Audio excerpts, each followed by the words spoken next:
ప్రధానంగా నేను చాలా తక్కువ వస్తా ఢిల్లీకి.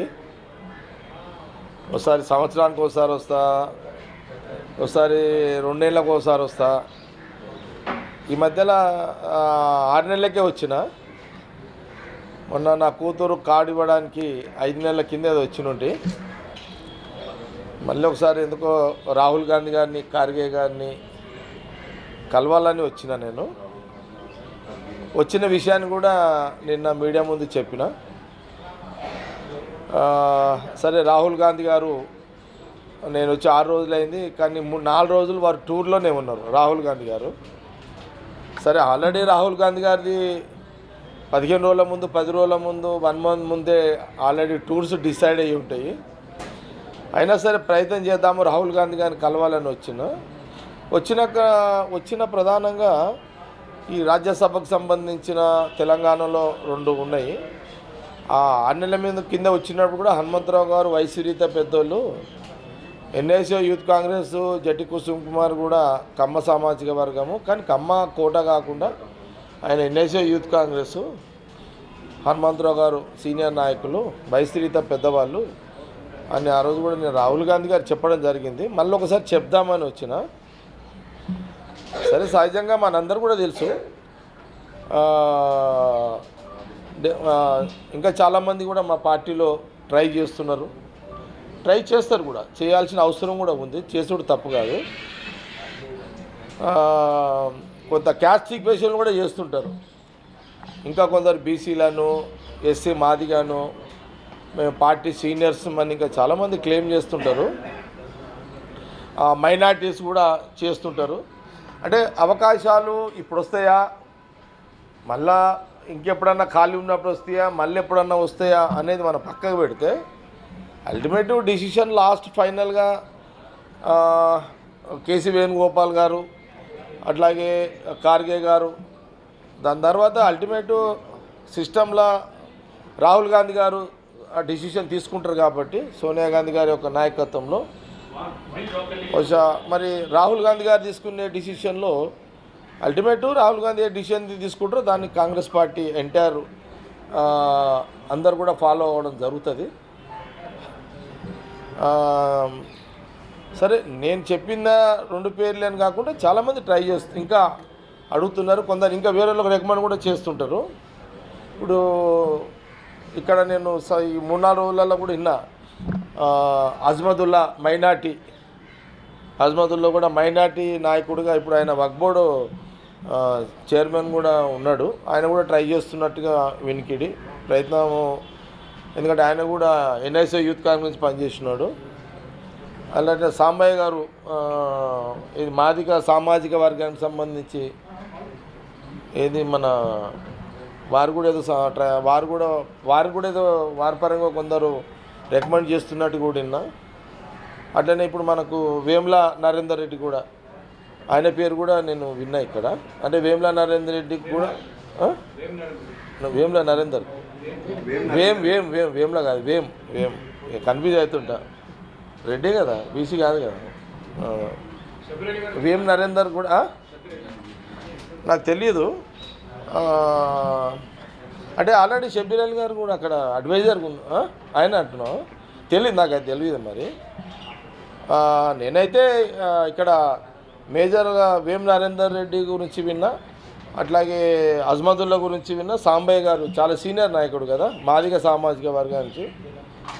ఓకే, కావచ్చు. మరి షబ్బీర్ అలీ గారు కూడా అందుకని చాలా సీనియర్ కదా, ఆయన కూడా ఎక్స్ మినిస్టర్, బహుశా వారు కూడా ఉండొచ్చు. జీవన్ రెడ్డి గారు పేరు కూడా ఏదో అన్నారు, జీవన్ రెడ్డి గారి కోసం కూడా కొందరు చెప్తున్నారు, రికమెండ్ చేస్తున్నారని. అంటే ఇక కొంత ఎవరైనా వాళ్ళ గురించి రికమెండ్ చేయడము, ఎవరు రికమెండ్ చేసినా ఇప్పుడు ఏదో అయిపోతుంది, ఎప్పుడా అనే తర్వాత రాహుల్ గాంధీ గారు డిసిషన్ చేస్తారు. సరే, మొత్తం మీద వేము నరేందర్ రెడ్డి అండ్ అజ్మదుల్లా, ఇంకా సాంబయ్య గారు, ఇంకా మీరు అన్నాడు షబ్బీర్ అలీ గారు, లేకపోతే ఇంకా సంపత్తి ఏమన్నా ఉన్నాయా ఇంకెళ్ళామన్నా? అంటే మన చేతిలో లేదు, వీళ్ళకే, మా తెలంగాణలోకి ఇవన్నీ ఇది రాహుల్ గాంధీ గారు, అది ఆయన వారు వారు చెప్పింది మేము వింటాము, మా అభిప్రాయాలు షేర్ చేస్తున్నాం అంతే. అంతేగాని మాకు అక్కడ ఇక్కడ ఇవ్వద్దు. మాకు అడిగే స్వతంత్రం ఉంది, కానీ మేము శాసించేది మాది కాదు కదా. అల్టిమేటు సోనియా గాంధీ నాయకత్వంలో రాహుల్ గాంధీ గారు పార్టీ ఆయన అడుగుజాడల్లో నడుస్తుంది. ఇదంతా పార్ట్ ఆఫ్ ప్రియాంక గాంధీ గారు ఉంటే కానీ రాహుల్ గాంధీ గారి డిసిషనే కదా, వారు తీసుకుంటే. కానీ మాకున్న స్వేచ్ఛా స్వతంత్రంలో ప్రతి ఒక్కరూ అడగవచ్చు, ప్రతి ఒక్కరూ కోరిక చెప్పుకోవచ్చు. కాంగ్రెస్ పార్టీలో ఢిల్లీలో వచ్చి చెప్పుకోవచ్చు. సరే, ఇప్పుడు మాకు తెలంగాణలో కాంగ్రెస్ గవర్నమెంట్ ఉంది. ఇప్పుడు సీఎం రేవంత్ రెడ్డి గారు ఉన్నారు, పిసిసి ప్రెసిడెంట్ మహేష్ గౌడ్ ఉన్నాడు, ఇన్ఛార్జ్. వాళ్ళ అభిప్రాయాలు వాళ్ళైతే ఓపెన్ చెప్పలేరు కదా. అడిగేవాళ్ళు మాలాంటి చెప్పేవాళ్ళు స్వేచ్ఛగా చెప్పగలుగుతాము. ఇప్పుడు సీఎంగా ఆయన ఓపెన్గా చెప్పలేడు. ఆయన కూడా అల్టిమేట్ రాహుల్ గాంధీ గారు ఏం చెప్తే అది చేయాల్సిందే. రాహుల్ గాంధీ గారు చెప్పింది ఆయన ఫాలో అవుతాడు, పిసిసి కూడా రాహుల్ గాంధీ గారు చెప్పిందే ఫాలో అవుతాడు, లేదా నటరాజన్ గారు రాహుల్ గాంధీ గారు చెప్పిందే ఫాలో. అల్టిమేటు సీఎం రేవంత్ రెడ్డి గారు కానీ, లేకపోతే పిసిసి ప్రెసిడెంట్ మహేష్ గౌడ్ గారు కానీ, నటరాజన్ గారు వీలేంది. సపోజ్ నేను చెప్పిన ఏమని, హనుమంతరావు గారు, కుసుమ్ గారు అని. అట్లనే ఇంకా చాలామంది ఇప్పుడు వేముల నరేందర్ రెడ్డి గారి గురించి, వేముల నరేందర్ గురించి ఆయన గురించి చెప్తున్నారు. అజ్మతుల్లా గురించి కొంత మైనార్టీ లీడర్లు చెప్తున్నారు, సాంబయ్య గురించి కొంత చెప్తారు, సంపద గురించి కొంత ఎస్టీ బెల్లానాయక్ కోసం కూడా ఎవరు చెప్తున్నట్టు ఏంటంటే ఎస్టీ. ఇప్పుడు కాంగ్రెస్ పార్టీ అంటే సమస్త కులాలు సమమతాల సమన్వయం చేసేదే కాంగ్రెస్ పార్టీ, అదే రాహుల్ గాంధీ. ఆ కుటుంబం అంతే కదా.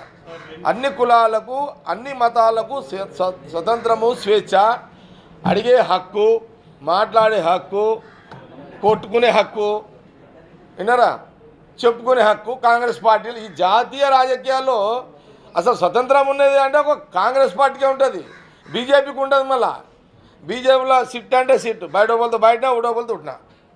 अब बीजेपी में क्या रहता भाई, बीजेपी में तो यही रहता भाई बैठ जाओ. वहाँ कुर्सियाँ भी नहीं रहते बीजेपी में, वहाँ चबूतर में बैठना पड़ता. वहाँ तो बीजेपी पार्टी ऐसा रहता है. जो ये दिल्ली राजनीति का दो फर्क रहता है. देखो दो, एक बीजेपी पार्टी, एक कांग्रेस पार्टी. वहाँ तो आरएसएस में नहीं, यहाँ भी तो प्राइम मिनिस्टर जी है, अमित शाह जी है. पर हमारे तो सोनिया जी के नाम पे यहाँ तो राहुल जी का डिसीजन चलता. यहाँ क्या रहता हमको, और राहुल जी अरे हमको कुर्सियाँ डाल के हमकी दिल की बात पूछने का कोशिश करते. अरे हमका दिल क्या बोलना चाह रहे, वहाँ राहुल जी सुनेंगे. अगर डिसीजन लेने में लेंगे. मगर बीजेपी में क्या रहता, खाली अब बोलने का भी नहीं रहता, सुनने वाला भी नहीं रहता. बोलने वाले भी नहीं, बोलने को नो डेमोक्रेसी बीजेपी पार्टी में. अब बोलने का ही सुनने, बोलने वाले को कोई इंडिपेंडेंस नहीं है, सुनने वाला है कौन वहाँ.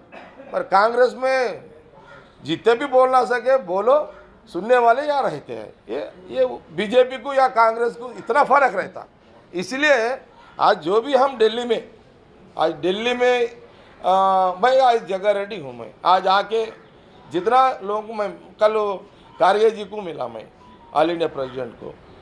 ठीक है, राहुल जी तो थोड़ा टूर में है. अभी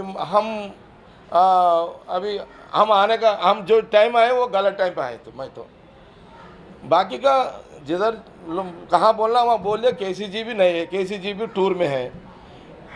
इसलिए मैं तो as a sincerely as a Jagga Reddy Congress party worker leader, मेरे हिसाब में मैं आज का VH हनुमंतराव जी एंड जेटी कुसुम कुमार के नाम बोलते हुए कुछ ये नामा भी सुना हूँ मैं. यहाँ तो ये लोग अभी तो इलंग के लिए भी बोलने वाला है, वेम नरेंद्र रेड्डी और सांबయ్య जी, वो अजमतुल्ला, अब कुछ लोग कौन शबीर अली समझो, संपत समझो, मदियाश की गौड़ समझो, जितने लोग जो क्लेम आज आप अभी आएगा नहीं, कभी आएगा, ఇప్పుడు కాదు ఎప్పుడోసారి వస్తుంది కదా. అడగడం తప్పు కాదు కాబట్టి అడుగుతున్నాం. అది అందుకోసమని ఇప్పుడు ఎందుకంటే నేను ఇప్పుడు నాకు 7 గంటలకు బండి ఉంది కాబట్టి మీ ముగింపు మీతో మాట్లాడిపోదామని మీడియా ముందుకు వచ్చిన. 2 స్థానాలు ఖాళీ అవుతున్నాయి, 80 మంది సంఖ్యాబలం కావాలి. కానీ పార్టీ ఫిరాయించిన ఎమ్మెల్యేల సంఖ్యాబలం లేకుండా మీ అభ్యర్థి గెలిచే అవకాశం లేదు. సో వాళ్ళ మద్దతు తీసుకుంటారు మీరు? అంటే ఒకటేమో క్లియర్ ఉంది, ఒకదానికి మెజార్టీ కావాలి. అది ముఖ్యమంత్రి గారు, రాహుల్ గాంధీ గారు, మా ఖార్గే గారు వాళ్ళు పీసీసీ ప్రెసిడెంట్ కూర్చొని వాళ్ళు చేస్తారు. ఎందుకంటే అల్టిమేట్ రెస్పాన్స్ సీఎం గారి మీదనే ఉంటుంది కదా, ముఖ్యమంత్రి గారు. ఎందుకంటే అది ఆ రోలు వేరే రోల్ చేసేది కూడా కాదు. సరే ఎట్లా అది భర్తీ చేయాలి ఏంటి అనేది కొంత చెప్పకుండానే ముఖ్యమంత్రి గారు చేసే ప్రక్రియ కాబట్టి ఇంకా 6 మంది 10 మంది ఎమ్మెల్యేల సపోర్టు ఎవరిది తీసుకొని చేస్తే బాగుంటుంది అనేది అది కాన్ఫిడెన్షియల్ విషయం కాబట్టి అది ముఖ్యమంత్రి గారి పరిధిలో ఉంటుంది. అది మేము దాని మీద మేము మాట్లాడలేము. దాని మీద